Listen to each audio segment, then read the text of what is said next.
Seriously, in his house. Judge Judy. You are about to enter the courtroom of Judge Judith Sheindlin. This is Judge Judy. Richard Kimball is suing his neighbor, 25-year-old Riley Johnson, for vet bills after her husky ran into his house and mauled his kitten.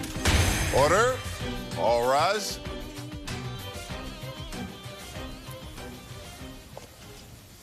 It's case number 16 on the calendar in the matter of Kimball versus Johnson. Thank you. Parties have been sworn in. You may be seated. Folks, have a seat, please. Miss Johnson, you have a husky. Yes, ma'am. How old is the dog? 4 years old. Does your dog regularly get out, or was this January 19th episode where your dog got out unusual? It was unusual. At what time of the day did you notice your dog got out? I got a call at 8:55 p.m. on January 21st that my dog was out. Who did you get a call from? I got a call from my neighbor, Wes. Now, who was at home when the dog got out? I was at home watching TV upstairs in my bedroom. So you were home? Yes. And you didn't know your dog was out? No. On the 21st of January, when had you seen it in the evening? I do feed him about 7 o'clock at night. Where? I go out to the garage and get his food and then bring it back in the kitchen and feed him and went back upstairs to watch TV, get ready for bed that night. You go out to the garage to get the dog's food, and the dog is in the house. Yes. You come back and you feed the dog. Yes, Your Honor. And from feeding the dog, you went upstairs to get ready for bed. Yes. And you were actually in bed at 8:55. Yes, I was. Were you in bed alone? Yes. And I assume that you were in bed, you were ready to go to sleep. You were going to bed. Yes, in my pajamas. Well, you were in your PJs. Yes. And it was snowing that night. You know, I don't remember. Was it snowing that night? Yes, significantly. Well, it had snowed that day, and we were still in the cleanup phase from the big snowstorm. How much had it snowed, Mr. Kimball? Well over 20 inches. That's a lot of snow, of snow. right? Yes. So now you feed the dog, and was this a work day? Do you go to school? Do you work? What do you do? Yes, I'm a full-time veterinary technician. And what time do you have to report to work in the morning? I have to be there at 7 a.m. So you go to sleep early. Yes. So I feed And him. who are these people? This is my roommate, Thomas. Thomas, stand up, Thomas. Where were you at 7 o'clock, 7:30 on the 21st of January? I was home as well. Where? Probably in the basement, in the studio. What kind of studio? Is that where you live? We record music at the house, yeah. And what's your routine? Shower, go to bed. From the basement, that was your routine? Yes, ma'am. Who else lives in the house? Sarah Aviano. Who is she? She's my girlfriend. So she lives with you? Yes. Now, on the 21st, was she with you? I believe so. At 8:55, at about 9 o'clock in the evening, where were you and your girlfriend? Probably in bed. Had you seen the dog between the time that the defendant fed the dog and you were downstairs playing music and you went to bed? Had you seen the dog? I don't recall seeing the dog. Okay, now you can sit down. Thank you. So this is what you want me to believe, Miss Johnson. You want me to believe that you don't know how the dog got out. You feed a dog at 7 o'clock, and then you went up to bed. I have dogs. No dog gets fed without getting walked. And both you and your roommate left out the walk part. Do you understand? So now it's snowing out, 20 inches that day, and nobody wants to walk the husky. So the husky got out all by itself. Put your hand down. I didn't ask you a question. I knew I was going to get where I was going. Do you understand? Yes, Your Honor. Good. So don't make a fool of yourself. Got it? You got it. Good. So now it's 20 inches of snow. Everybody's snuggled up in their beds. Somebody lets the dog out to go and relieve itself. And then you get a call from a neighbor that they have your dog. The dog's out. Ah, surprise, my dog's got out. The only problem is after dinner, and the time you got the phone call at 8:55, your dog had mauled the plaintiff's cat. Seriously. In his house. You want to tell me how that happened, Mr. Kimball? Well, like she was, I was in bed at the time, too. My work starts early in the morning, and I heard a knock at the door. It's kind of odd. It was after 9 o'clock at night, kind of raises you up, makes you go, what's going on here? And my wife was up. She's a teacher, so she's doing teacher things. And she answers the door, and I couldn't Just really... a second. You were in bed. I was in bed. I answered. Oh, I don't want to hear from... Okay, so I looked... Your last name is? Oh, Kimball. Kimball. Yeah. There was a knock at the door. It was Wes, and I see that through the window. And so I opened the door, and as soon as I opened the door, this dog runs in our house. And I was like, oh, and he's like, oh, is this your dog? And I was like, no, I think it's the neighbor's. But Within that time, my cat was in the kitchen about 20 feet away. He goes straight for her. She's a 4-month-old kitten. And then they start running around, and we couldn't find them, but we could hear them. And Richard comes running down at that point. He's like, what's going on? I was like, Ace has got the cat. And I'm like, I don't know where they're at. And we stop, and we listen, and he's like, the basement. And we both run down in the basement. He gets there first. He sees... Okay. Yeah. Now you can pick it up. Yeah, so I run down the basement stairs, flip the light on, and the first thing I see, head to the ground. Have you seen that dog before? Yeah. And that dog belongs to Miss Johnson? Yes, it does. So Ace has my kitten Oreo in its mouth, head down to the ground, shaking it back and forth. And I jumped on it. You know, there was a physical struggle to get the dog off of the kitten, and that's about the time Christy came down. Within this struggle, several times the dog got away from me, and each time went back after the kitten. Yeah, and I'm holding the kitten, and I'm having to go like this. Going after her and the kitten. I ended up physically having to grab the dog by its neck, 4 feet off the ground, walked it up my basement stairs. Okay, and what did you do with the dog? I opened the front door and threw it out the front door. You threw our dog out the front door? Absolutely. Don't. And did you just say something? Yes, Your Honor. I don't believe... Just a second. Don't say anything, and I don't care what you believe. Yes, Your Honor. I would just sit there and look nice. Okay. Perfect. So, yeah, I've got this big husky snarling, snapping, holding him by his neck. Did you bring the dog to his house? I did, Your Honor. Were you there when he threw the dog out? I was. Okay, great. Easy. So, yeah, bring him to the door. Now I have a question. Could you just stand up for 1 second? Your last name is? Malquist. Did you take the dog anywhere? I did not. It just left. Yeah, the dog came running down. I was shoveling snow. Yes. Where did you take the dog? Next door. To her house? They said, try next door. Sit down. I have photos, too, of her, if you want it. Of? Of Oreo at the vet and then beforehand, too. But I'd like to see the vet bills and the photographs, please. How is the kitten? You would actually never know anything's wrong with her. She's awesome. Fantastic now. Yeah. Did you present Miss Johnson with the bills? Tried. Yeah, so that's kind of where the story goes sideways. I'd actually been talking to Thomas. Previous to this, I hadn't had any real communication You've with been Miss talking Johnson. with the roommate? With Thomas, the roommate. He's kind of the main contact I know for he us tries in to that be, household. but this is my playpen, yes. So, yes, So, Thomas... just a second. You've been talking to the non-owner of the dog. Right. Okay, well, I don't care about him. Did you ever contact her? She contacted me via text message. Do you have the text message? I do. I'd like to see it.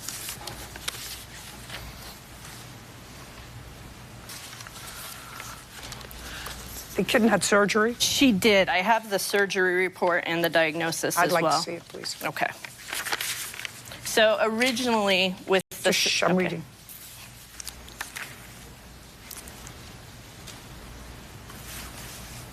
Seems like a perfectly reasonable... Listen, let's be clear. I can't be certain, but as certain as I need to be here, which is based upon common sense and, in my judgment, by evidence that is at least a preponderance of the evidence that is more likely than not, that you put your behind in a warm bed and didn't walk your dog and instead let the dog out because there were 20 inches of snow outside and let the dog out to relieve itself. While the dog was out, the dog got into the plaintiff's home and caused over $6,000 worth of injury to a pet of his. You are 100% responsible for that as the dog's owner. You are. Now, the fact that the plaintiffs were actually being sort of reasonable people and said, listen, we'll split the bill with you in half. I mean, they hadn't let their cat out, and their cat didn't get into your house. Your dog, which your lazy behind didn't want to get out and walk, got into their house. Your Honor, I have no reason to believe my dog did this. I have a video of the dog and the cat together in my own backyard. Listen to me carefully. This man took your dog to his house and then took your dog home to your house. You have to stop being an idiot. Judge Judy continues in a moment. And later today, Miss Moresby, who did a nice thing for you, kept asking you, where's the money? Where are the payments? Oh, I'm so sorry. I'm going to do it. What's wrong with you? Something's wrong with you, Mr. Murphy. Let's find out a little bit about you. real cases, real people. Judge Judy. Richard Kimball says his neighbor, Riley Johnson, is responsible for his cat's vet bills after it was mauled by her husky. Now, this man took your dog to his house and then took your dog home to your house. You have to stop being an idiot, because I assume you have family, right? I have a dad. Well, you wouldn't want your father to look at you and think that you're a fool. No. Okay, so this man who doesn't, you haven't been institutionalized psychiatrically in the past 6 months, have you, sir? Ma'am. Who doesn't look like a nut, took the dog to his house, was there when he threw the dog out, and then took the dog to your house, which you let into your house. So I don't care what you think. Judgment for the plaintiff in the amount of $5,000. We're finished. Thank you very much. Thank you. Parties are excused. You may step out. I have reason to believe that my dog did not do this attack. I saw it with my own 2 eyes. I pulled that dog off my kitten. They brought the cat in. Huskies, as a breed, are small prey driven. We had a husky. He was already home at the time. Nicest dog ever when we were around, but I do feel for them that their cat got hurt. I do, and as a vet tech, something small and free runs away, just going to go for it. but I believe my dog did not do the attack. And now, the next case. All parties in the matter of Mosby versus Murphy. Step forward. 20-year-old Melanie Mosby is suing her former friend, 20-year-old Aaron Murphy, for an unpaid loan for tires. Miss Mosby, did you ever date Mr. Murphy, or were you just friends? No, ma'am, I never dated him. So he was just a friend of yours? Yes, ma'am. How long have you known him? Since October of 2017, so about a year. And where did you meet him? I met him through a group chat, a local group chat. Online? On Snapchat, yes. I'm just curious, how does that work? I mean, I really don't know. Do you live in the same town? Do you have this? Yeah, we lived in the same area and still do. And a local student made a big group chat for people who wanted to make more friends on campus and go to parties and gatherings. Okay, so let's stop there. So you go to school? Yes, I do. What school? I went to SIUE at the time. Now I go to Lewis and Clark Community College. And you, sir? I don't go to school. So, but this was supposed to be for people who were in school? Yes, who and could to all actually locals. participate. And that's how you got to know him? Yes, ma'am. When, for the first time, did you meet him? September. I was friends with one of his friends, and that's how I met him in person. What was his friend's name? Jake. You claim that at some point, I think it was maybe a year after you met him, is that right? Yes, That ma'am. he told you, according to you, that he needed new tires? Yes, ma'am. Want to tell me how that came about? He had moved into a new place, gotten his dream car. But you had seen him. Oh, yes. We were best friends. We did everything together. We were best friends for that entire year. Okay. We went on a ride in his car because he had just got it. I had only ridden in it like once or twice before. And he mentioned that he had almost no tread left on his tires. They were dangerously low. And that he had the money to pay for the tires, but that he wanted to finance them with Meineke. And that he didn't have a credit card. But I did, and he asked me to sign up with my credit card. And that on a verbal agreement that he would pay the full price back. You had a credit card, not one with Meineke. I had a card that had to be used to put on file to sign up for the credit card with Meineke, yes. Okay. What kind of card did you use? I used my debit credit MasterCard, and I signed up for a credit card with Synchrony Car Care. And how much did he charge on it for tires? $798, I'm sorry, and 94 cents. Were you with him when he signed up for Yes, the ma'am. tires? You went with him? His address, his phone number, and my card. Did he make any payments on the card? He did not. I contacted him multiple times via every social media that we both have, trying to contact him, and I have text messages asking. I'd like to see them. This is the first conversation, and this is the second.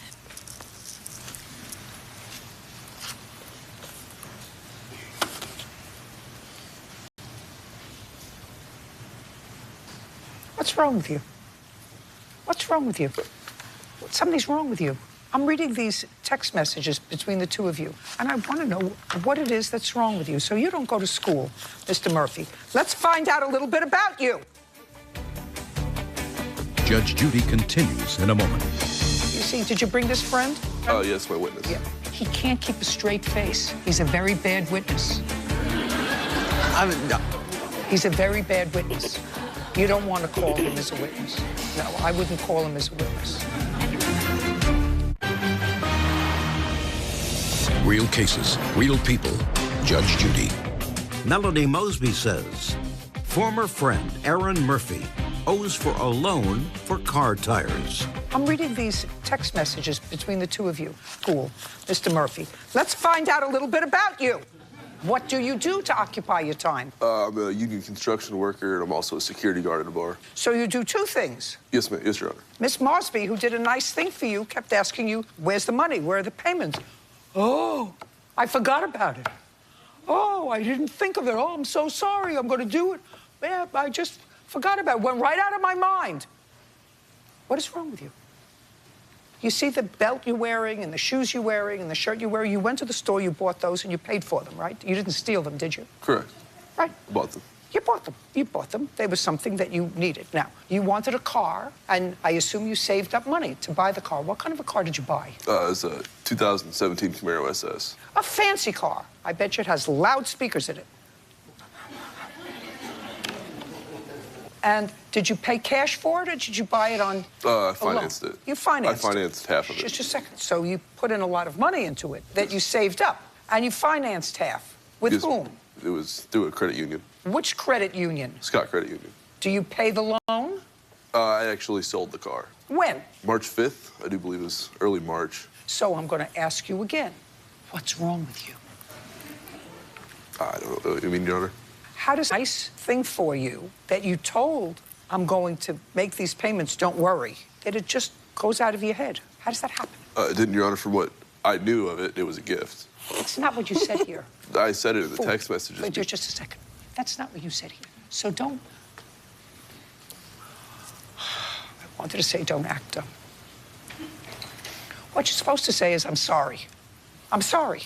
I screwed up. When you sold the Camaro, did you get another car? Yeah. What are you quizzical for? What does that mean? That means, yes, I got another car. What kind of car did you get? I got a Prius. Prius. What year? 2009. So the payments became too much for you on the Camaro. No, I planned on buying a house.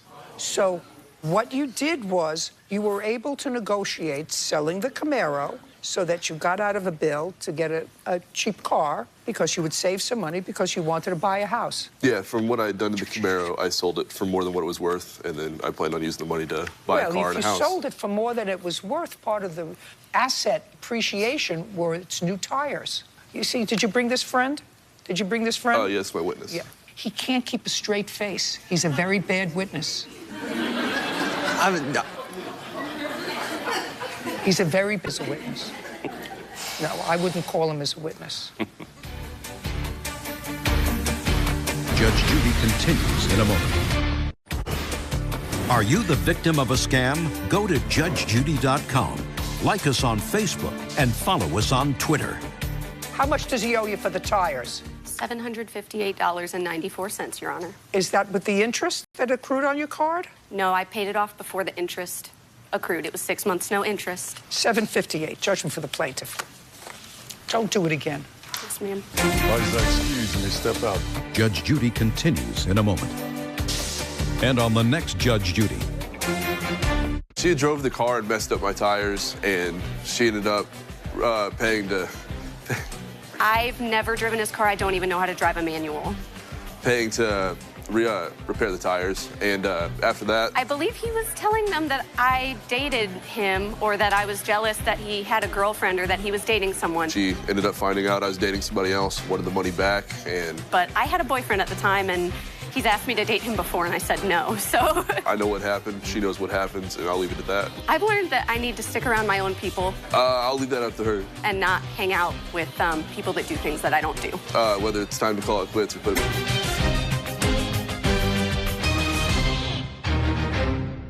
These two people wouldn't be here unless you owe them money. I don't owe them anything, Your Honor. A roommate is reminded of his debts. Jazz gave me $300 for insurance, but that was it. That's incorrect. Did you pay your rent every month? I was short in January. He only paid in full 1 month. And they won't let him forget a dime. He bought a new car right after I helped him. She says she gave you $200 towards the down payment. She's lying. And what about you? Judge Judy. You are about to enter the courtroom of Judge Judith Sheindlin. This is Judge Judy. 20-year-olds Judah Primacio and his girlfriend, Jasmine Vallejos, are suing their ex-roommate and Judah's family friend, Zachary Iona, for unpaid rent a car loan, stolen identity, and ruined credit. Order. All rise.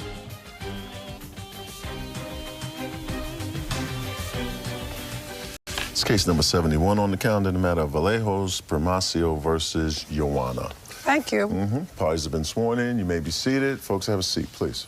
This, sir, is your cousin? Yes. First cousin? No, distant. How distant? Actually, I've been raised together. We've grown up together. Okay, so he's a close family friend. Yes. This is your girlfriend? Yes. And you are 19? I'm 20. And you? 20. And you? 18. The three of you rented an apartment together. It was a two-bedroom apartment. You signed the lease. We all did. It is your claim that the defendant moved out. Yes. Yes. And he moved out owing you money. Yes, that's correct. And he moved out to move into the home of his girlfriend. No. He moved into his parents' home. His parents' house with the girlfriend. Yeah. Yes. Who is now pregnant. As far as I understand, yes. Is that right?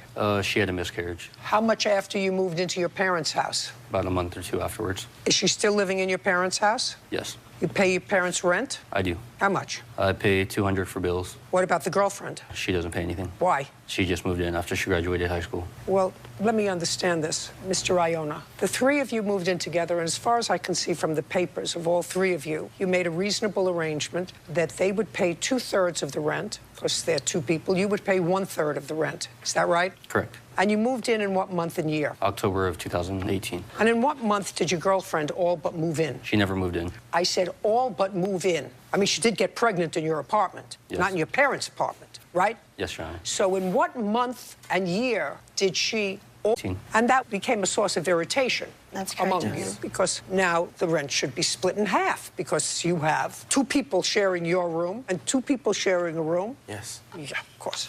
Did you pay your rent every month? I did, up until I lost my job in December. Well, so the answer is no. I didn't pay my rent every month. I had lost my job. So what month didn't you pay? I was short in January. I was short rent. Your Honor, he was also short on many other months. He only paid in full 1 month. They are wrong, Your Honor. Just a second. Did you pay them in check or cash? I always paid cash. That's incorrect, Your Honor. I have proof. That he paid in... He transferred to my bank account. There was only, I think, 1 or 2 months where he paid in cash. Did you ever transfer money into her bank account? I did. So that was also a method.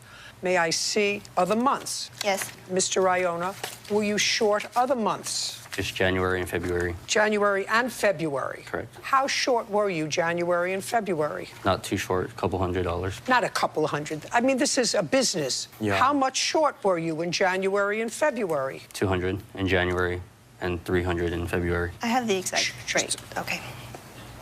So far, according to you, that's $500. Correct. Then there was a car loan. When was that? December of 2018. The same. How much was the car loan and who made it to you? The car loan was for $13,000. No, they. Did either of these two people give you money towards a car? Jazz gave me $300 for insurance, but that was it. That's incorrect, Your Honor. Just a second. Jasmine, she gave you $300 for insurance, or she paid the insurance? She paid the first month of insurance. And that's also incorrect, Your Honor.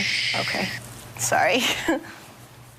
When did you pay them back? So far, from you, I have $800. I would like to see proof of when you paid them back the $800. I did everything in cash, Your Honor. So you have no proof? I have a pay stub from my $900 check in January, and I gave them the money. Oh, who did you give the $900 to? I gave $400 of it to Judah, and then $100 to Jasmine. Did he give you $400? No, Your Honor. Did he give you $100? No, everything he gave me was for rent. Did he give you in February $100? No. Towards repayment of any of this? Did he give you $400? No, Your Honor. But he did give us $100, but we had to use that towards his rent of being short. So he gave you $100, Yes. but it was for what month's rent? It was for January's rent, and it was going towards February's rent because he was late. That's only $100. That doesn't stretch out that far. Did he? He paid us $100 for helping him out with the car, and How did you help him out with the car? we gave him money, the How much? $300. Well, the $300 was for insurance. We Yes. also gave him $200 for a down payment. That's incorrect, Your Honor. I have the full down payment in my evidence right here. Show me. I mean, you're going to say that it was a $200 down payment? He or- bought a new car right after I Just a helped second. him. Just a second. Are you going to show me that it says that you put down $200? I put down $510. They didn't pay anything towards the down payment at all. I don't know that. She says she gave you $200 towards the down payment. She's lying. Okay, and what about you? You see, I have a feeling that these two people wouldn't be here unless you owe them money. I don't owe them anything, Your Honor. Well, so far, I have, even by your own statement, you owe them money. Because so far you owe them $800, according to your own statement, and you paid them back, according to you, $500. He says you never gave him $400. I did pay them back. Just a second. Tell me when. In January, when I got that check, I gave them the money. No, I asked you a question. You told me you got the paycheck in January. It was $900. I'll show it to you. And you said I gave him $400 and I gave her $100. That's exactly what you said. Well, 4 and 1 are 5. Even my rudimentary math tells me that's 5. According to you, you owe them 8. So according to you, you still owe them $300. They also have my bed at the apartment, which was listed at bill at the apartment. I don't care. I gave it to them as part of rent to pay them back. They have it in there. I don't care.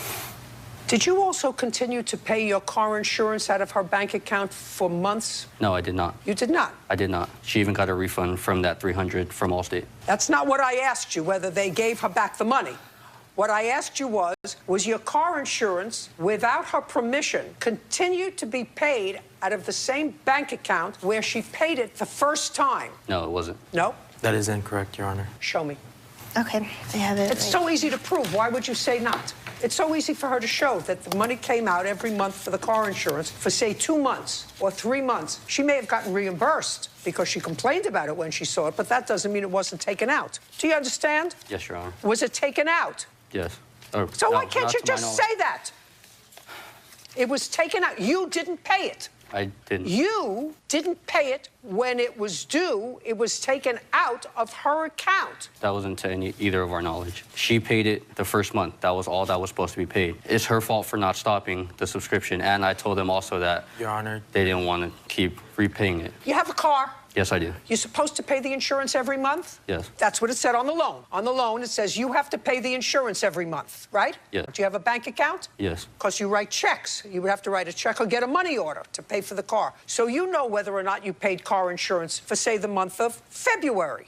If you didn't pay it for February, you either were in breach of your contract with the loan company or somebody else paid it because they didn't cancel your insurance, right? They did. The insurance got canceled in February. That's why there's no way that they would have kept paying the insurance. So what you're telling me is after the 1 month of $300 where she did pay that you owe her for, money never came out of her account again for your insurance? Correct.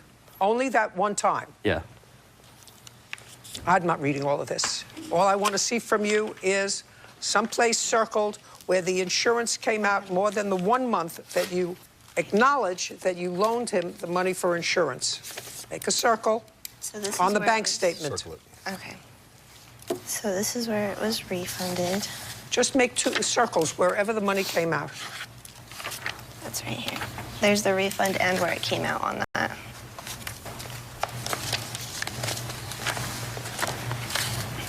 $2 months to Allstate. Is that who insures your car? Yes. Or who did insurance my car. 2 months. What happened in January?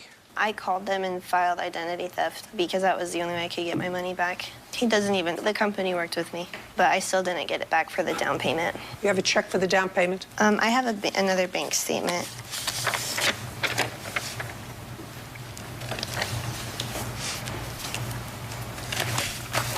And I was showing that he paid $200. Verbally, he said he'd pay $100. Oh, okay. Shh. Okay. What month did you buy your car? In December, ma'am. This is January 30th that it was posted. The transaction was January 29th. Yeah, it was pending. I don't know if it was pending or not. It said the date it was posted and the date of transaction. The date of the transaction was January 29th. Yes. The day it was posted. He bought his car. Let me see when you bought your car. Did you get another roommate, by the way? His brothers moved in with us. Good. Is he paying rent? Our parents are covering his rent. I don't know what this is. Okay, so far, it is your statement that your cousin friend did not give you $400. Yes. Is that correct? Yes, Your Honor. Okay, but did give you $100 towards the rent. Yes, Your Honor. Is that correct? Yes. Judgment for the plaintiff in the amount of $700. We're finished. Thank you. Parties are excused. You may step out. It was just mostly because I had people over, friends. I did. I spoke up about it, but They didn't like certain friends that I had over, and they wanted to kick them out. he didn't care, she didn't care. I mean, in the Bump. I can't even say how much I feel. I hope to continue trying to talk to them after this. How angry I am. Yeah, only time will tell. Can't always trust family now. And now, the next case. All parties in the matter of Owens versus Reed, step forward. Gwendolyn Owens is suing Doretha Reed for the cost to repair her car after Doretha's son crashed his bike into it. Hi, Miss Owens. What is your claim that the defendant's son, who was riding a bike, crashed into your car? Yes. Causing damage. And you were taking your son to school. My grandson. Your grandson to school. Was the defendant's son on his bicycle going in the same direction that you were? Yes. Going to school? I assume yes. So he was traveling correctly. He was going with the flow of traffic. Yes. And according to what I read here, cars were sort of going around him. Correct. Because he was on a bicycle. Yes. And the car in front of you went around him successfully. Yes. And you went to go around him. Yes, ma'am. And then you went back in and you heard something hit your car. Yes. Is that what happened? Yes, ma'am. Judge Judy continues in a moment. He was turning. He wasn't going straight. He was trying to turn around. That's how he hit my passenger to turn around. I guess he was going back in the other direction. Were you trying to turn around for some reason?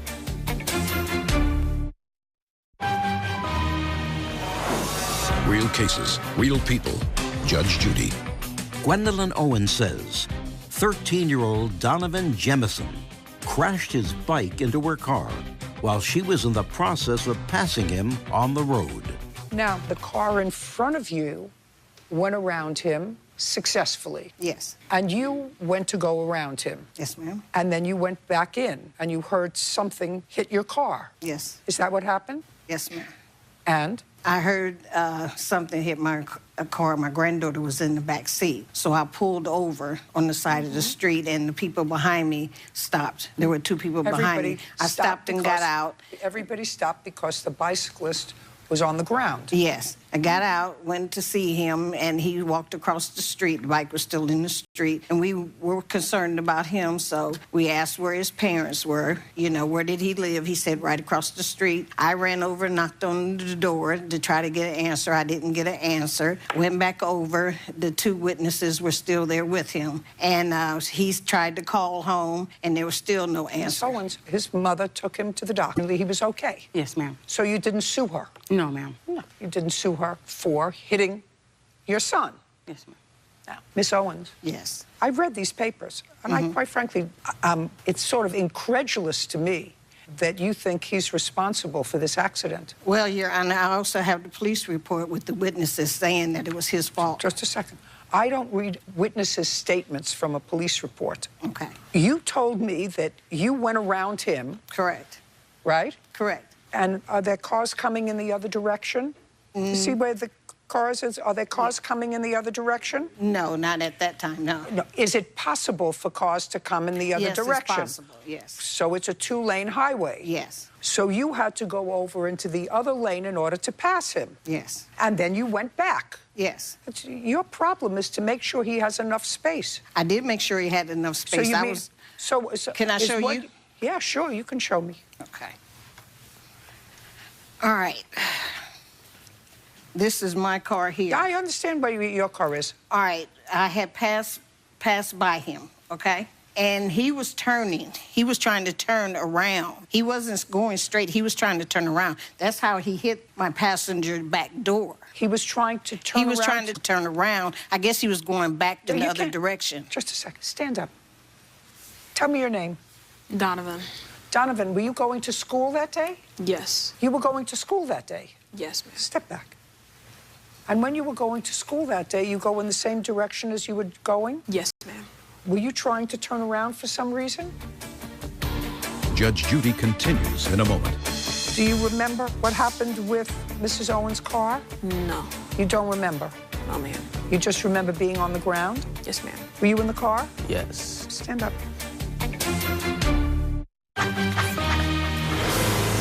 Real cases, real people.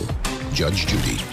Gwendolyn Owens says 13-year-old Donovan Jemison crashed his bike into her car while she was in the process of passing him on the road.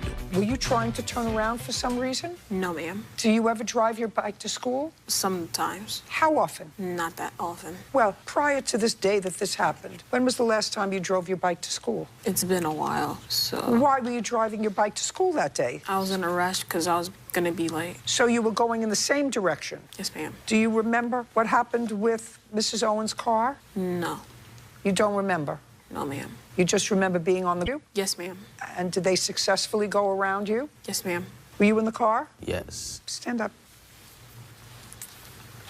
Is this young man in your class or in your grade? Oh, no. I'm about to be a senior. And he? Oh, no. I just be seeing him walk to school sometimes when she be dropping me off to school. Okay. But he was going to school that day? Going in the same direction you were? Yes. Okay. You were facing forward, so you didn't see what happened in the rear of you? Oh, no. But, like, we was going straight. Like, we was going around, like, all the other cars was. And then he hit the back door. And then that's when she pulled over and stopped to make sure... Just a second. The back passenger door? Yes. Right, which is when you would be going past him.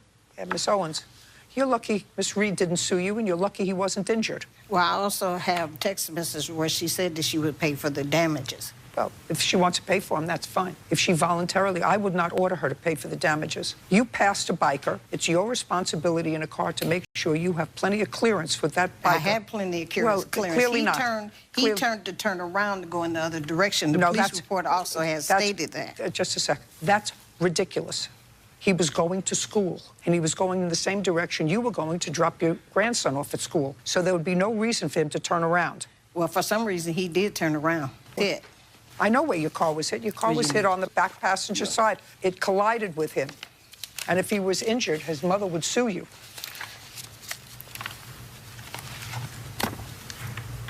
I don't see any statements of witnesses here. It's at the bottom, Brian. Are you talking about this? Yes. This narrative? Sorry, that's not a witness's statement. The policeman wasn't there. This is a synopsis of what somebody told a police officer. Yeah. And that was the witness that witnessed it. I don't know that. And that's his name at the bottom. I don't know that that was the statement of the witness. That's what the police officer's summary is. Judge Judy continues in a moment. Want justice? Go to judgejudy.com. Like us on Facebook and follow us on Twitter. My responsibility is to say, whose fault is it when somebody is on a bike and somebody passes the biker? And I see no logic for this young man trying to turn around when the school was in the same direction you were going in. And it's just as easy for me to assume that you cut in too fast. Well, I don't know that, and he doesn't remember. Your case is dismissed. We're finished. You were lucky his mother didn't sue you. Excuse, you may step out. Judge Judy continues in a moment. And my car, and they were turning around. Oh, my God, it was very frightening. I thought he was really hurt. The police knocked on the parents' door trying to get them up to come see about their child. And I ran downstairs and ran outside to go see if he was okay. She said that she would make arrangements to pay by May the 20th. I actually got pushed into saying that she basically bullied me into it. I'm glad he wasn't hurt, but my car is still damaged. Share that road.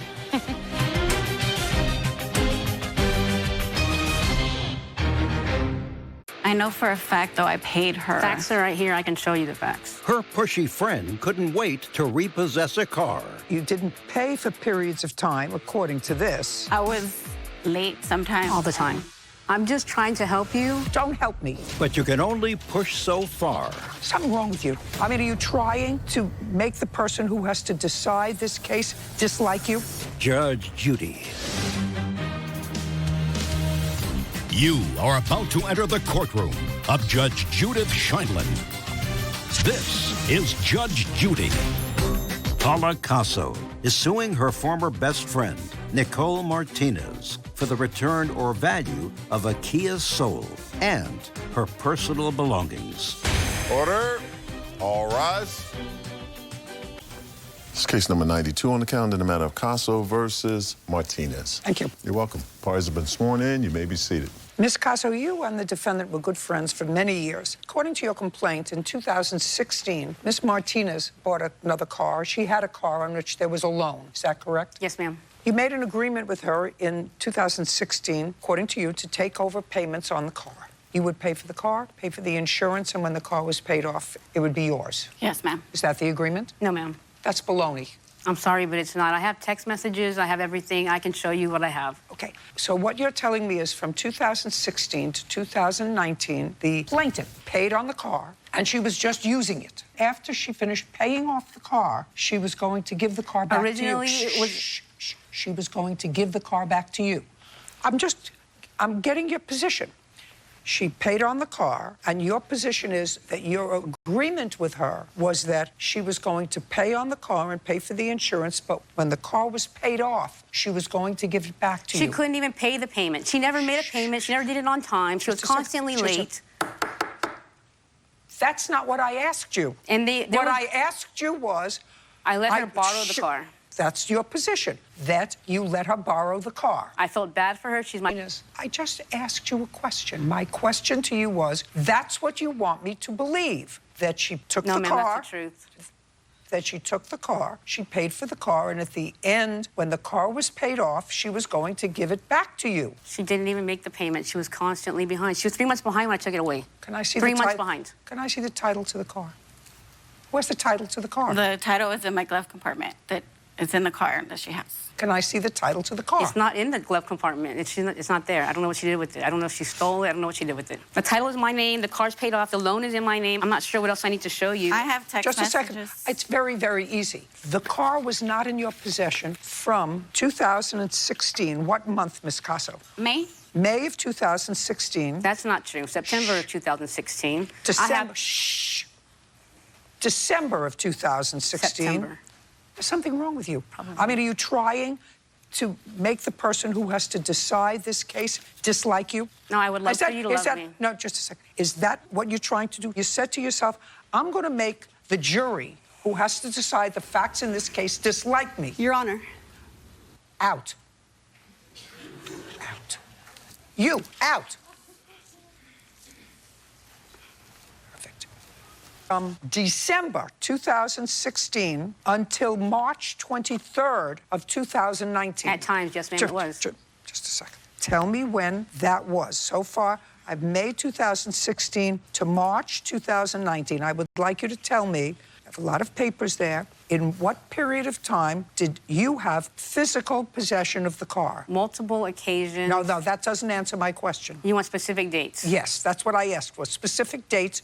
When between December, she says May, say December of 2016 and March of 2019, you had possession of the car. I don't have specific dates, Your Honor. Okay. How much were the monthly payments? $350 for the car and $100 for insurance. Who were they made payable to? I sent her the money. How? At first, it was deposit in her account or cash, and then as of October 10 is where I would send it through the Wells Fargo.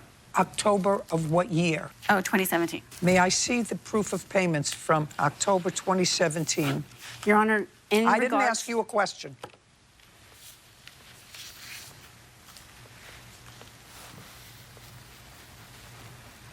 Well, what I see here, Miss Casso, is that you made pay the $350 a month. No, I was.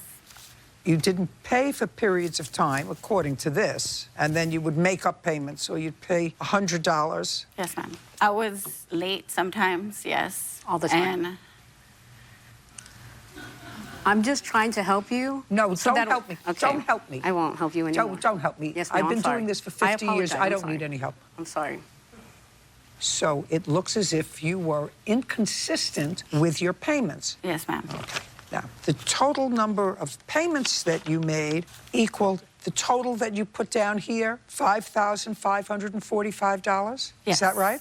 Yes. Right, so you had the car for 27 months, Okay. right? Yeah, right. Well, that's $7,000. And according to you, giving you credit for everything that you have here, you paid $5,000. Yes, ma'am. Well, then you didn't pay what you were supposed to pay.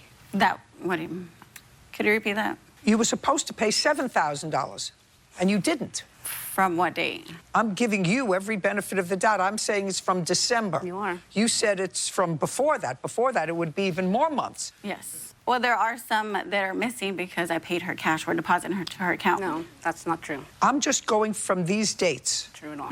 From transferring it, you were supposed to pay her $7,000. You only paid her $5,000. I don't know. Well, I don't know either. And she took the car back. Yes. And you had the car for over 2 years, right? According to you, you had the car 2.5 years. Yes.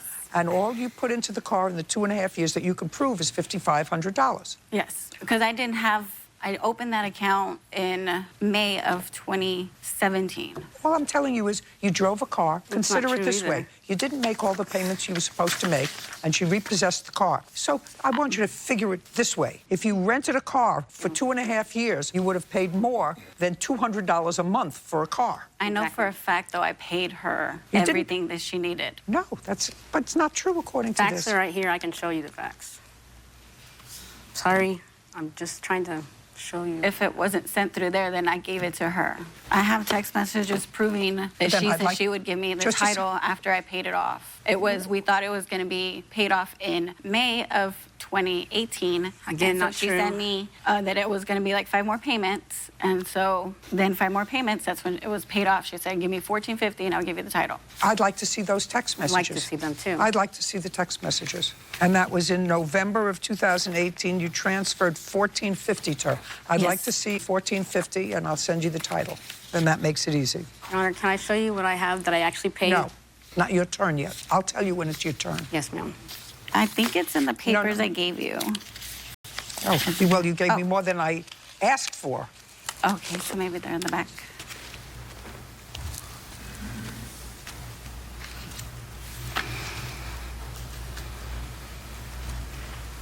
Sir, would you show this to the defendant, please?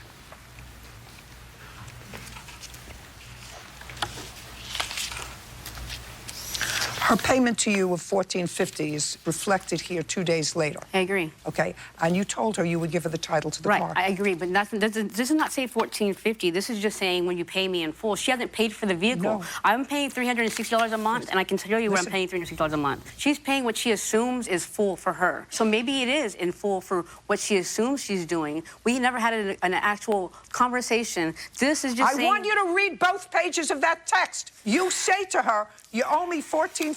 You owed me $1,750. You paid $200, and then another $200. You owe me $1,450, and then you can have the title. 2 days later, she sent you $1,450. That was November 15th. This page in the back does not say that. Yes, it does.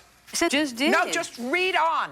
Read where it says you owed me $1,750. You paid $200. You go through the numbers. Now you owe me $1,450. Right, what she was behind in payments on, not in total in paying the car off full. The car, I paid $1,500 down, so I'm going to give her a free car? I'm going to let her pay the 1.5 years that I paid on it, and she's going to get a free car. She didn't pay me numerous times. Just a second. I'm paying $360 a month, and she's paying me $350. There's never a payment in full. That's what she owed me from behind, not paying me in full. Can I have that, please? I want to see any payment that you made on the car after November of 2000. Listen to what I'm doing. No, you don't show me what I didn't ask for. You let me finish my statement. I want you to show me any payments that you made on the car after December of 2018. I just want you to show me any payment that you made on the car on or after December of 2018 after she sent you the $1,450. Just show me. Do you have any proof of payments of any payments? Of course not, because it was paid off. Do you have any proof of payments that you made on the car? Judgment for the plaintiff in the amount of $5,000. Your counterclaim's dismissed. We're done. While he's excused, you may step out. I am happy with the results. It's my car, my title, my car. It's very simple facts. I guess it was just a altercation. A physical altercation, Judge. Did you even hear anything about it? Actually, she assaulted me first. I just defended myself. Literally, altercation. There's everything. It's all here. And yeah, that's great. Just an argument? I don't know. Because she's a drunk idiot. Drunk idiot. I have no idea. I guess she was never really a friend. I don't know, but I'm glad that she's not my friend anymore. Very glad.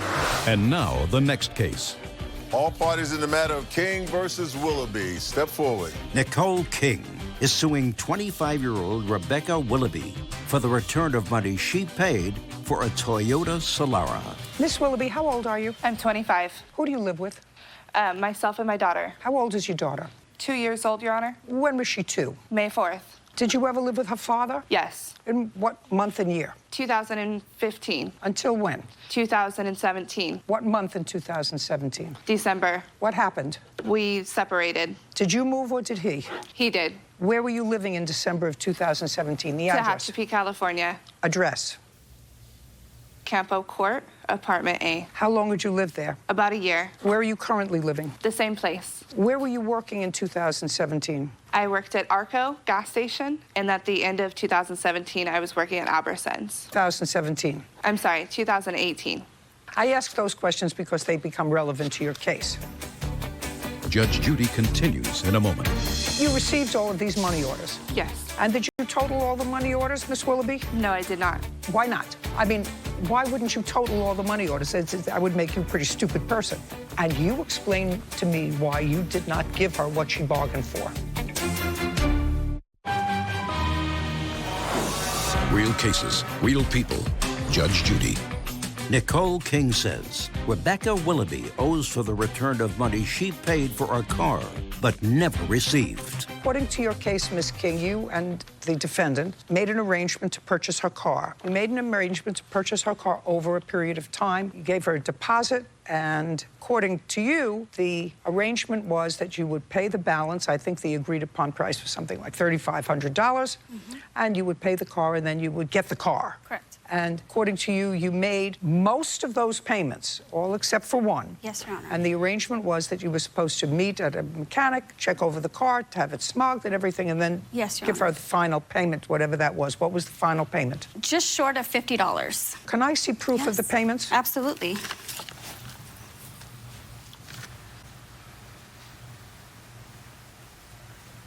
And you received all of these money orders? Yes. And did you total all the money orders, Miss Willoughby? No, I did not. Why not? I mean, why wouldn't you total all the money orders?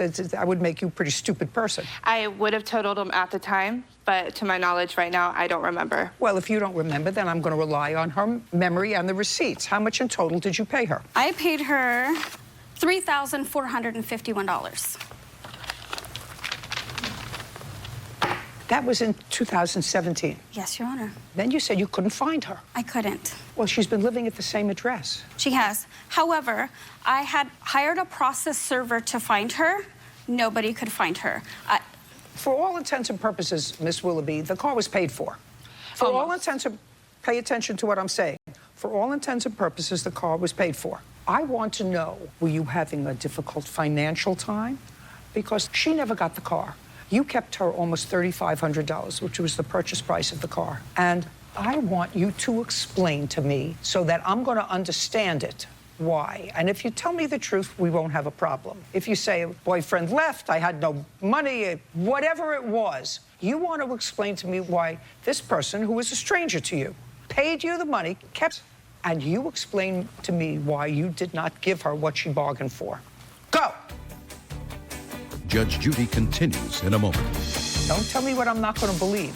You see, she doesn't look like a nut and say, well, I paid $3,450. I'm not going to give her the other $50 and she's not going to give me the car. You want to tell me what happened with her money and the boyfriend and your need for cash. Real cases, real people. Judge Judy. Nicole King says Rebecca Willoughby owes for the return of money she paid for a car but never received. You explain to me why you did not give her what she bargained for. Go! The last payment made was August 2017 for $300. She was supposed to pay the last payment and never did. She refused to pay me. Yes, I was going to... Just a second. Let's go. Ready for me? Okay. I'm waiting for you. No problem. So far, we don't have an answer. The last payment was made August. I heard you. She never paid me. I heard you. There was still an amount due. I heard you. $50. Go. She's paid you $34.50. Go. I wasn't going to give her the car if she didn't pay me the remainder. Well, then what did you say to her? I told her. I asked her. Show me. Where you said payment? Show me. No. Show me where you said certain things that are logical. Do you understand? Yes. Logical is when you've paid practically every penny for a car that you agree to, you don't not get the car because of a $50 bill. Of course. You don't not get the car because of that unless something's happened to the car in the interim. Unless all the time she was giving you this money for for the car. Something happened to it. You spent it. The boyfriend took it. Something happened to it. I want you to tell me, don't tell me what I'm not going to believe. You see, she doesn't look like a nut and say, well, I paid $3,450. I'm not going to give her the other $50 and she's not going to give me the car. That doesn't make sense. And if something doesn't make sense, Miss Willoughby, it's not true. You want to tell me what happened with her money and the boyfriend and your need for cash. Exactly how much do those money orders add up to? $34.50. Do they? Yes. Because the last payment on the car was $300. $34.50. And you didn't keep track. Let's go. You took the money as she gave it to you, and you and the boyfriend spent it. That's what happened over whatever period of time. 2 months, 3 months. Now you spent it. And then you had no car if you gave her the car. You want to continue? Tell me a story that I believe. The car got repossessed January 2018. All right. There you go. But it was one... Sold her the car, and it had clearly a lien on it, or you took out a title loan on it. And she knew it had a lien on it. Don't tell me what was in her head, okay? Judge Judy continues in a moment. Are you the victim of a scam? Go to judgejudy.com. Like us on Facebook and follow us on Twitter. You sold her what kind of car? A 2004 Toyota Solara. And how much was the lien that was on it? I don't recall at the time. Just a second. Where did you think you were coming today? To the circus? Definitely not. Where did you think? You're not at a circus. So if you were hard up for cash and you had a bum for a boyfriend, that's not her fault. No, it's not. No. And that's the bottom line. You were hard up for cash and you had a bum for a boyfriend. But that's also not my fault that she didn't pay the rest of the money. I find that she paid, she fulfilled her end of the contract, and you prevented and you prevented her from getting her property. No, she didn't pay the rest of the money. I'm not going to give her a car that she didn't pay for. Okay. When the car was repossessed, how much money was left owed on it, and who was the lender? One payment and me. Well, you weren't the lender. Who was the lender on the loan? You were the obligor. Who was the lender? What bank? What financial institution? Easy Auto. In 16. What month in 2016? I don't recall, Your Honor. You don't recall a lot. Okay. You were hard up for cash and you had a bum for a boyfriend. I don't know whether you're a bum too, but so far you owe her $3,441. We're done. Thank you. Parties are excused. You may step out. Judge Judy continues in a moment. And on the next Judge Judy. I told her the car wasn't paid off completely, so the amount that she gave me goes directly to the car. I was not aware that she had a lien on the vehicle. And as soon as it's paid off, she gets the car. She was using the car for her disposal. She signed a contract. Because in the agreement, it wasn't said that the car couldn't be driven. She voided the contract. I feel like I won. Because I didn't receive the full amount, so she didn't receive the car, and that's final. You know, I don't really even want the vehicle. I just want the amount.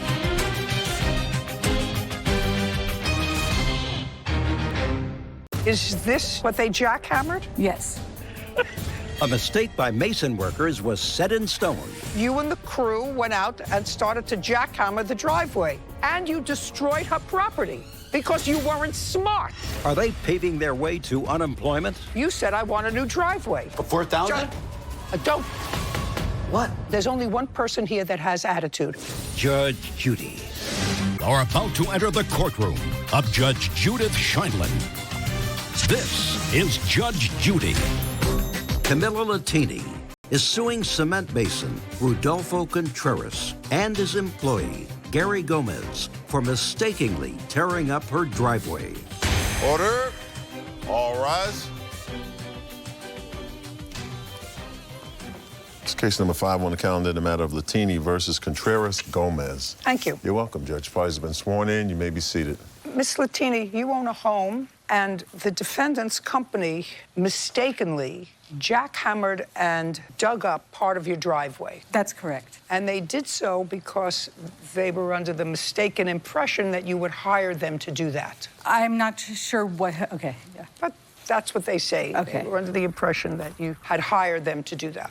Mr. Contreras, you own this company? No, it's not a company. It's a side job. We're both cement masons. Okay. What do you do for a living? Concrete, cement mason. Okay. So this isn't a side job. This is what you do for a living. It's what I do for a living, yes. All right. And you and your partner did, in fact, go on to plaintiff's property and jackhammer part of her cement driveway.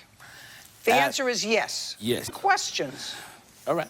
Plaintiff never hired you to do that. No. This is what your defense is. You were contacted by someone on the internet who said that they owned this property that belongs to the plaintiff and they wanted a new driveway. And you gave these people a quote. What was the quote for the new driveway? $6,000. $6,000 to put in a new driveway. You must have gone to the property to look at it. Yes. She wasn't there. Correct. Neither was the person that you were dealing with over the internet. Correct. Person that you were dealing with over the internet said, your price is agreeable. I'll wire you the money. But before I wire you the money, I want you to wire me $300 so I know that it's a legitimate place where I'm sending the money. So you sent that person who claimed to be the owner of the plaintiff's property a wire from your bank account for $300, correct? Incorrect. You say you sent them $300. How did you send it to them? That was sent, me and this supposedly owner. Just a second. Did you send them $300? Yes. How did you send them $300? Through communications, through the text messaging, through the phone. No, you can't send a text message. Wired. That's what I said. You sent them a wire for $300. And then you and the crew went out and started to jackhammer the driveway. And when you tried to get them to get you $6,000, according to you, they disconnected their phone, they disconnected their line. Oh, she comes home, she finds a driveway jackhammer. She said, who the heck are you? He said, but we were hired to put in a driveway. She said, I never hired you to put in a driveway. That's the story. I mean, that's what you told me in here. For you, huh? No, that is not what I told her. I haven't said much of anything, for starters. Well, I'm With just all due reading, respect. just a second. I'm reading your answer. And that's in a Reader's Digest form. So you tell me, did the plaintiff hire you to do a new driveway? That's a yes or a no. No. And yes. You tell me how yes. You tell me how the plaintiff hired you to put in a new driveway. Mr. Contreras, don't make yourself look foolish. Because if what I suggested was the accurate description of what happened, that you were hired by this person who you never met because he said he was out of town getting cancer treatment, which is what you wrote in your answer. And so you affirm that he was dealing with a legitimate outfit before he sent you the $6,000 to do the driveway. You tell me what part of that is wrong. That's what you wrote. For one, he was claiming to be the owner, okay? I don't care whether he was claiming to be God. It was a big scam, is what I'm getting at. Just a second. Okay. If you opened up your ears, and if you used your ears more than your mouth, and used your brain, you would understand that's exactly what I just said. That's exactly the scenario that I just said, that you was scammed out of $300. And you destroyed her property because you weren't smart, which is clear to me how it happened. Crystal clear to me how it happened. Are you his partner? I'm right here beside him.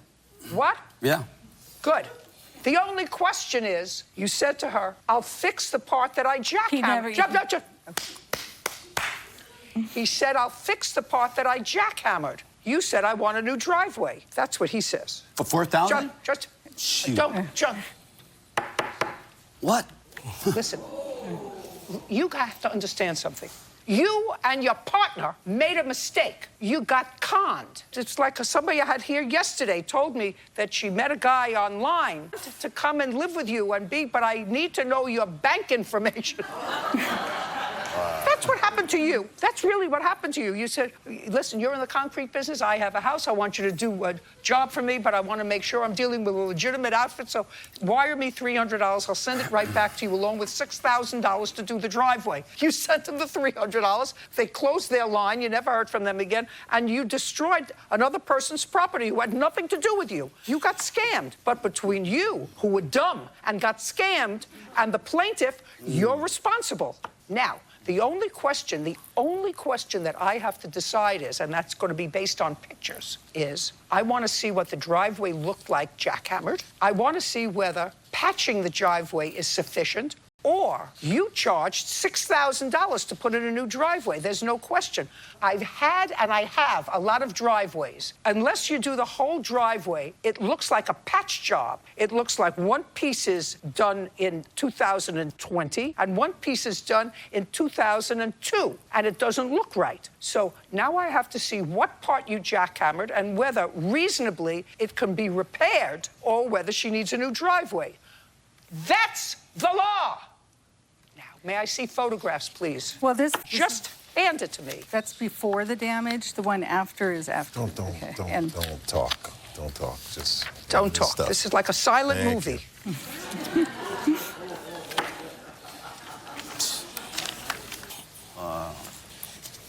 This is a before and after picture. What does that mean? The stack of pictures, that's the after I had it repaired. And it does look like a patchwork job. I just was desperate to have it fixed. So. Well, it is a halfway job. Is this the fix? That's the fixed. And is this what they jackhammered? Yes.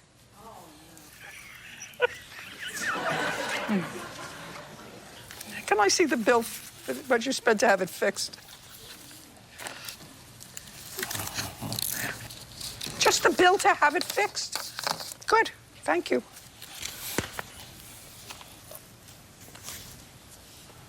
I want to know how much you spent to have it fixed. I have two checks. Yes, $2,268 are the two checks that I have. Yes, so the gentleman that fixed it, we paid one check to him before he started the job and another check to him after he finished. So you spent $2,268. And also $895 for the concrete. To save us money, he said to him doing that I could save some money, so. Got it.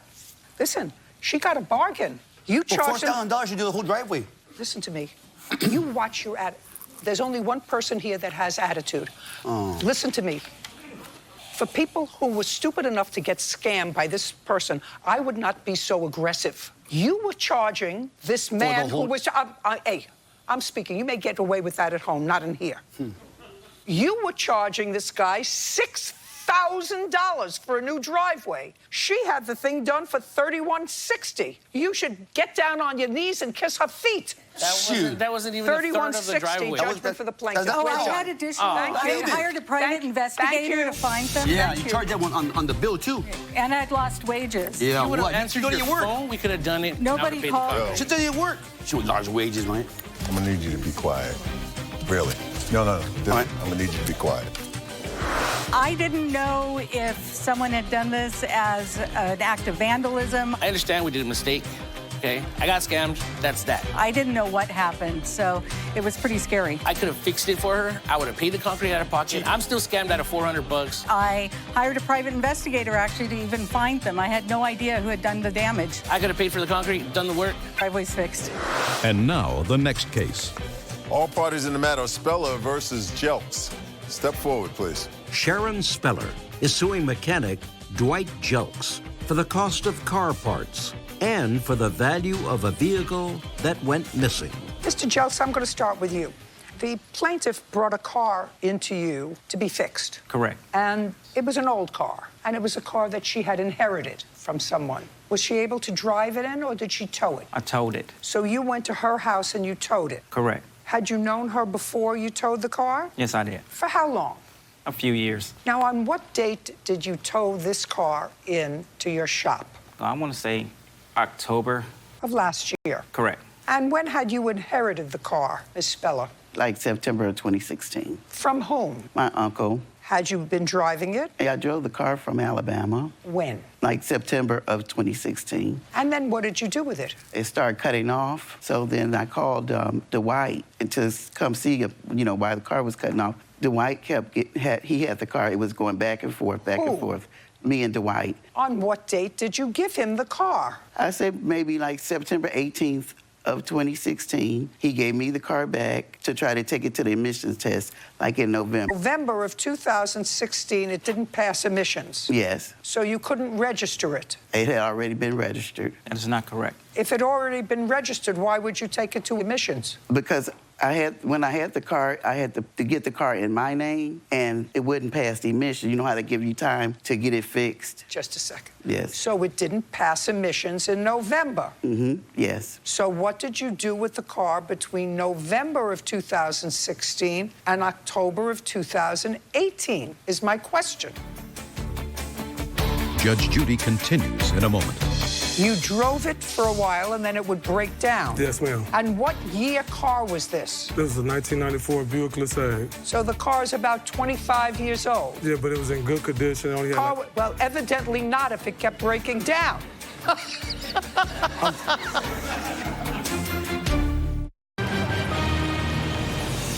Real cases, real people.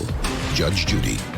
Sharon Speller says mechanic Dwight Jelks is responsible for the disappearance of her car. So what did you do with the car between November of 2016 and October of 2018 is my question. From my house back to Dwight's. I don't want you to talk. So it went back to Mr. Jelks. Yes. Is what you're telling me over a 2-year period, it went back and forth to be fixed? Yes. And it was unregistered. That's either a yes or a no. If it's a yes, it was registered, you'll show me the registration. Yes. So was it registered Yes. between 16 and 18? Yes. Show me.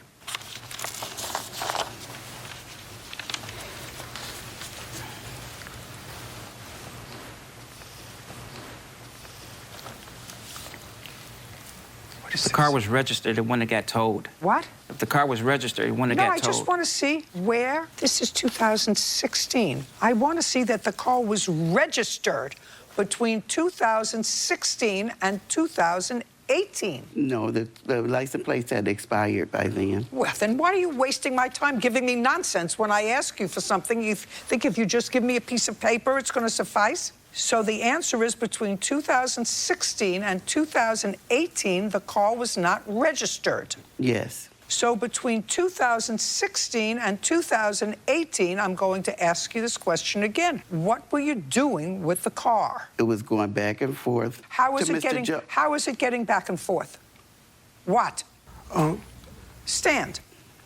Between 2016 and 2018, a car run like for a few days, and then it'll overheat. I want to know what was happening with the car between 2016 and 2018 when it wasn't registered. Because we was trying to get it registered. Every time it was something different. First, the fuel pump went out. He took the car back to fix the fuel pump. We get the car, we was gonna take it to the emission place again. It cut off again. Then it was the battery went out. Every time it was time to get the car back, it was something different. Was not drivable. You drove it for a while and then it would break down. Yes, ma'am. So you drove the car while it was unregistered and then it would continually break down and you would take it back to the mechanic to see if he could fix it. Yes, ma'am. Right. And was he able to ever fix it? He always No. No. And what year car was this? This was a 1994 Buick LeSabre. So the car is about 25 years old. Yeah, but it was in good condition. It only had Well, evidently not if it kept breaking down.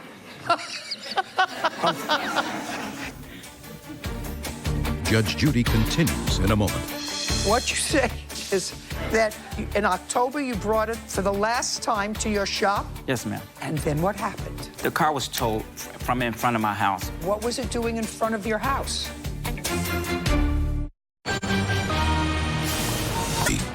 Sharon Speller says mechanic Dwight Jelks is responsible for the disappearance of her car. So the car is about 25 years old. Yeah, but it was in good condition. It only had Well, evidently not if it kept breaking down. Evidently not. If what you're telling me and what your mother is telling me is that over a 2-year period, it would drive, would cut out, would drive, it would overheat, it would drive, it didn't pass admissions. You could never get it registered in 2 years because it was never in condition to get registered. So don't tell me it was in good condition. Yes, ma'am. All right, very good. This car you inherited. Now, what you say is that in October you brought it for the last time to your shop? Yes, ma'am. Of 2018? And then what happened? The car was towed from in front of my house because it had expired plates. What was it doing in front of your house? Because I work in the back of my house. home in the garage. So I was going to repair the car there, but the car got towed the day before I was going to put the motor in it. Another motor. That's your fault. For the car? Yes. If you accept the responsibility as a mechanic and take custody of someone's property, you're not an insurer, but you have to exercise reason and get towed. Correct. Now, you knew that it had no plates, and you're a mechanic, so you know if the car is on your property, they won't tow it, because normal people know that, and you look like a normal person. Correct. You negligently left it on the street, and according to you, it was towed. She doesn't know where her car is. In which I told her where her car was. And I was willing to pay. Just a second. Where was her car? Towed to City Pound.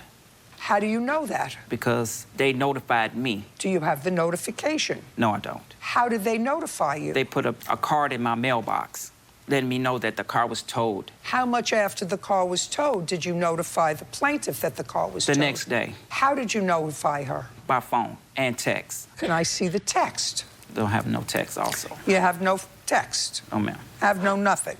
No. Judge Judy continues in a moment. Closed captioning sponsored by. Have you been cheated? Go to judgejudy.com. Like us on Facebook and follow us on Twitter. I'd like you to give me, Bird, the low-end value of 1994, whatever this was. $1,002. $1,002. She stated that the car was registered, in which it wasn't. That's the reason the car was towed. Listen to me, sir. You're a mechanic. Correct. Your obligation is to, if I take my car into Ford or Chevrolet or a mechanical service to take care of my car, and they negligently leave my car out on the street at a meter, and the meter expires, and they keep putting tickets on it, and the car gets towed, that's your fault. You have to exercise reasonable care because I assume you got paid when you were fixing this car. Yes. Right. The car's worth $1,002. Judgment for the plaintiff. We're done. Goodbye. Parties are excused and they step out. Judge Judy continues in a moment. And on the next Judge Judy. It's all rip-off because there was never nothing wrong with the motor. Things happen. It was just one thing after another. I'm just glad it's over with. The car was towed. I didn't get a chance to get it running again. Called me and said, Miss Sharon, did you come get your car? And I said, of course not. I told her that the car